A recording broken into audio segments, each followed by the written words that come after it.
प्यारे बच्चों, मैं सविता प्रजापति अयोध्या दास राजकीय कन्या इंटर कॉलेज गोरखपुर से कक्षा 11 जीव विज्ञान विषय की इस कक्षा में बच्चों आपका स्वागत करती हूँ। बच्चों, आज हम जीव विज्ञान की इकाई 1 के अध्याय 1 जो जीव जगत है के भाग 2 का अध्ययन करेंगे।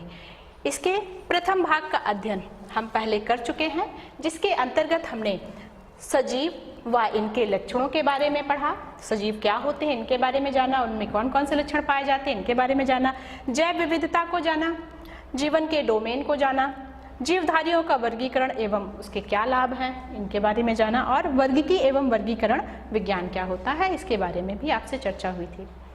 आज बच्चों इसी अध्याय के भाग 2 में हम पढ़ेंगे नामकरण क्या होता है, जीवों के नामकरण की पद्धतियाँ कौन कौन सी हैं, नामकरण की आवश्यकता या उपयोगिता के बारे में चर्चा होगी, और अंत में नामकरण की अंतर्राष्ट्रीय संहिता जिसके अंतर्गत नामकरण के नियम के बारे में हम जानेंगे। तो चलिए बच्चों, आज की कक्षा हम प्रारंभ करते हैं जीवों का नामकरण। तो सबसे पहले नामकरण क्या होता है।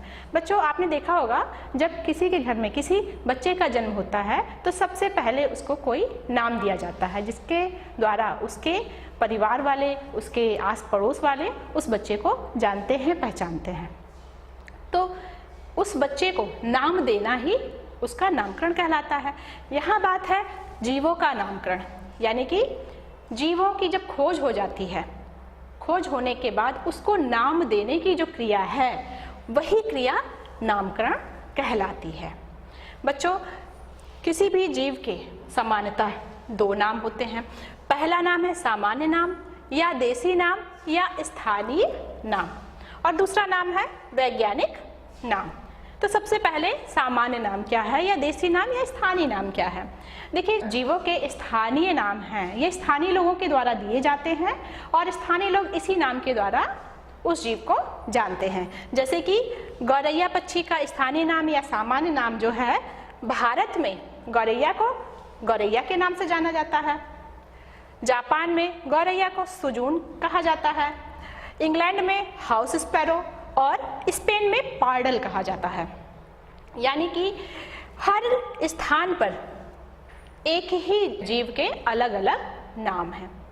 समस्या यहाँ ये आती है कि यदि भारत का रहने वाला व्यक्ति स्पेन चला जाए और उसको किसी व्यक्ति से, वहाँ के किसी व्यक्ति से गौरैया के बारे में बात करनी हो, तो वो गौरैया के बारे में तब तक बात नहीं कर पाएगा जब तक कि गौरैया पक्षी को वो उस व्यक्ति को दिखा नहीं पाता है।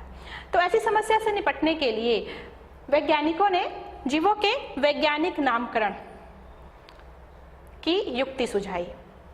वैज्ञानिक नामकरण क्या होते हैं?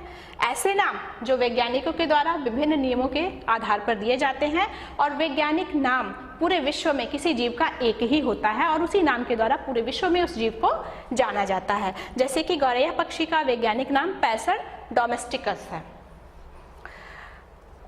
बच्चों, जीवों के वैज्ञानिक नामकरण की 2 पद्धतियां हैं जिसके द्वारा जीवों का वैज्ञानिक नामकरण किया जाता है। इसके अंतर्गत पहली पद्धति है द्विपद नाम पद्धति और दूसरी पद्धति है त्रिपद नाम पद्धति। पहली पद्धति द्विपद नाम पद्धति, ऐसी पद्धति जिसके द्वारा किसी जीव के वैज्ञानिक नाम में 2 पद होते हैं, यानी कि इनका वैज्ञानिक नाम 2 पदों से मिलकर के बना होता है। पहला पद जो है वंश, जबकि दूसरा पद जाति को व्यक्त करता है। चूंकि जीव का वैज्ञानिक नाम 2 पदों से मिलकर के बना है, इसलिए इस पद्धति को द्विपद नाम पद्धति कहते हैं। जैसे कुत्ते का वैज्ञानिक नाम कैनिस फैमिलियरिस है। इसमें कैनिस जो है कुत्ते के वंश को व्यक्त कर रहा है और फैमिलियरिस जो है उसकी जाति को व्यक्त करता है। बच्चों, जीवों के नामकरण के लिए जो द्विपद नाम पद्धति है, ये वैज्ञानिकों के द्वारा दी गई पहली पद्धति है, जिसको कैरोलस लिनियस नामक वैज्ञानिक ने दिया था। और इन्होंने जंतुओं का जो वैज्ञानिक नामकरण किया वो इनके द्वारा लिखी गई पुस्तक सिस्टेमा नेचुरी में प्रकाशित हुआ, और पौधों का जो वैज्ञानिक नामकरण इनके द्वारा किया गया वो इनके द्वारा लिखी गई पुस्तक जेनेरा प्लांटेरम में प्रकाशित हुआ। अब दूसरी बात त्रिपद नाम पद्धति की। इस पद्धति के अनुसार किसी जीव का जो वैज्ञानिक नाम है वो 3 पदों से मिलकर के बना होता है, जिसमें पहला पद उसके वंश को, दूसरा पद उसकी जाति को और तीसरा पद उसके उपजाति को व्यक्त करता है।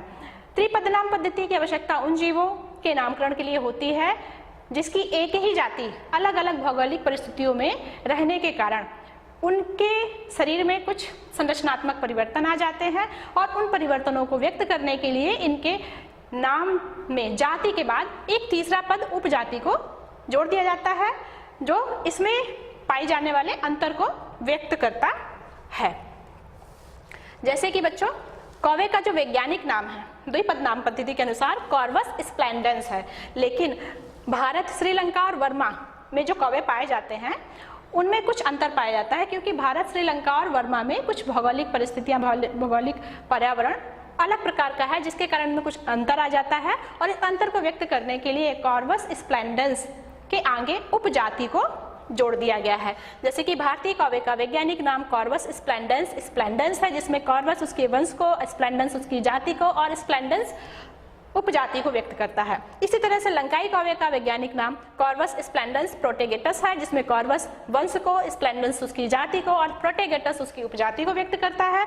और वर्मी कौवा यानी वर्मा में पाए जाने वाला जो कौवा है उसका वैज्ञानिक नाम कॉर्वस स्प्लेंडेंस इंसोलेंस है, जिसमें कॉर्वस वंश को, स्प्लेंडेंस जाति को और इंसोलेंस उसकी उपजाति को व्यक्त करता है। बच्चों अब बात करते हैं वैज्ञानिक नामों की उपयोगिता या आवश्यकता, क्यों आवश्यकता हुई। देखिए बच्चों, वैज्ञानिक नाम के ही द्वारा, चूंकि वैज्ञानिक नाम किसी जीव का एक ही होता है और उसी नाम के द्वारा जीव को सारे संसार में जाना जाता है, अतः वैज्ञानिक नाम जो है ये अत्यंत आवश्यक है, जिसके कारण एक व्यक्ति जब एक स्थान से दूसरे स्थान पर जाता है तो उस नाम के द्वारा उस जीव के बारे में वो बात कर सकता है। इसके अलावा वैज्ञानिक नाम जो है ये जीवों के कुछ विशेष लक्षणों को बताता है, जैसे कि प्लेटीहेल्मिन्थीस। प्लेटीहेल्मिन्थीस जो है बच्चों ये एक जंतु का संघ है और यह ग्रीक भाषा के दो शब्द से बना है, प्लेटी और हेल्मिन्स। प्लेटी का मतलब फ्लैट या चपटे, हेल्मिन्स का मतलब कृमि या वर्म, यानी कि ऐसे जंतुओं का संघ जिसमें चपटे कृमि आते हैं। वैज्ञानिक नाम से जीव को जीव वैज्ञानिक जानते हैं और उसी तरह से जानते हैं जिस प्रकार से स्थानीय नाम के द्वारा स्थानीय लोग उस जीव को जानते हैं, जिस जीव का वो नाम होता है। अब बच्चों जीवों के नामकरण की अंतर्राष्ट्रीय संहिता। बच्चों जीवों का नामकरण करने के लिए एक अंतर्राष्ट्रीय आयोग का गठन किया गया और इस आयोग का गठन 1898 ईस्वी में किया गया। इसमें जीवों के नामकरण के लिए अंतर्राष्ट्रीय सिद्धांत बनाए गए और इस अंतर्राष्ट्रीय सिद्धांत के अंतर्गत जीवों के नामकरण के लिए कुछ नियम दिए गए। जंतुओं का नामकरण जो है बच्चों वो international code of zoological nomenclature या ICZN के अनुसार किया जाता है, जबकि पादपों का नामकरण international code of botanical nomenclature यानी कि ICBN के अनुसार किया जाता है। अब अंतर्राष्ट्रीय सिद्धांत के अंतर्गत जो जीवों के वैज्ञानिक नामकरण के नियम हैं, आइए उनको देख लेते हैं। बच्चों जब किसी जीव की खोज हो जाती है तो उसका जो नाम दिया जाता है उसके कुछ नियम हैं, जैसे कि किसी भी प्राणी या पादप का नाम लैटिन भाषा से ही उत्पन्न होना चाहिए, लैटिन भाषा का ही शब्द से बना होना चाहिए। इसमें अगर जीव का नाम दो पद से बना हुआ है तो उसका प्रथम पद वंश को व्यक्त करना चाहिए और द्वितीय पद जो है उसकी जाति को व्यक्त करना चाहिए। जैसे कि मक्खी का वैज्ञानिक नाम मस्का डोमेस्टिका है, तो इसमें मस्का वंश को व्यक्त कर रहा है मक्खी की, जबकि डोमेस्टिका जो है उसकी जाति को व्यक्त कर रहा है। इसी तरह से यदि किसी जीव का नाम तीन पदों से मिलकर के बना है तो उसमें पहला पद वंश को, दूसरा पद उसकी जाति को और तीसरा पद उसकी उपजाति को व्यक्त करता है। जैसे कि मनुष्य का वैज्ञानिक नाम होमो सैपियंस सैपियंस है, इसमें होमो मनुष्य के वंश को, सैपियंस उसकी जाति को और अगला सैपियंस उसकी उपजाति को व्यक्त करता है। बच्चों वंश का नाम एक शब्द का बना होना चाहिए, ये नियम के अंतर्गत है। और जब हम किसी जीव के वैज्ञानिक नाम को लिखते हैं तो लिखते समय उसको इंग्लिश के अक्षरों में लिखा जाता है, अंग्रेजी के अक्षरों में लिखा जाता है और वंश का नाम सदैव अंग्रेजी के कैपिटल लेटर से शुरू होता है, बड़े अक्षर से शुरू होता है, जबकि जाति का नाम सदैव अंग्रेजी के स्मॉल लेटर या छोटे अक्षर से शुरू होता है। बच्चों जाति का नाम यदि किसी व्यक्ति के नाम पे रखा गया है तो जब हम उसको लिखेंगे तो उसका पहला अक्षर अंग्रेजी के कैपिटल लेटर से लिखा जाता है। वैज्ञानिक नाम सदैव तिरछे लिखे होने चाहिए और जाति का नाम जो है सदैव उस जीव की विशेषता को व्यक्त करता है। इसके अलावा बच्चों किसी भी वैज्ञानिक नाम को उस समय प्रकाशित माना जाता है जब वह स्याही से कागज पर लिख करके प्रकाशित होता है तथा वैज्ञानिक पुस्तकालय में स्थायी रिकॉर्ड के रूप में संरक्षित कर लिया जाता है, रख दिया जाता है। और एक बार वंश या जाति का यदि नामकरण हो जाए, किसी जीव का यदि वैज्ञानिक नामकरण हो जाता है तो फिर उसको बदला नहीं जा सकता है। ये बच्चों बात हुई वैज्ञानिक नामकरण की और उनके नियमों की। यहीं पर बच्चों आज जो है हमारा अध्याय समाप्त हो रहा है, अध्याय का ये भाग भी समाप्त हो रहा है। इसके बाद बच्चों इस पर आधारित कुछ अभ्यास कार्य आपके लिए है, जिसमें से पहला प्रश्न है नामकरण किसे कहते हैं, नामकरण की द्वि पदनाम पद्धति क्या है, निम्न जीवों के वैज्ञानिक नाम बताइए, मेढक का, मनुष्य का, नीम, गौरैया तथा कौवा का।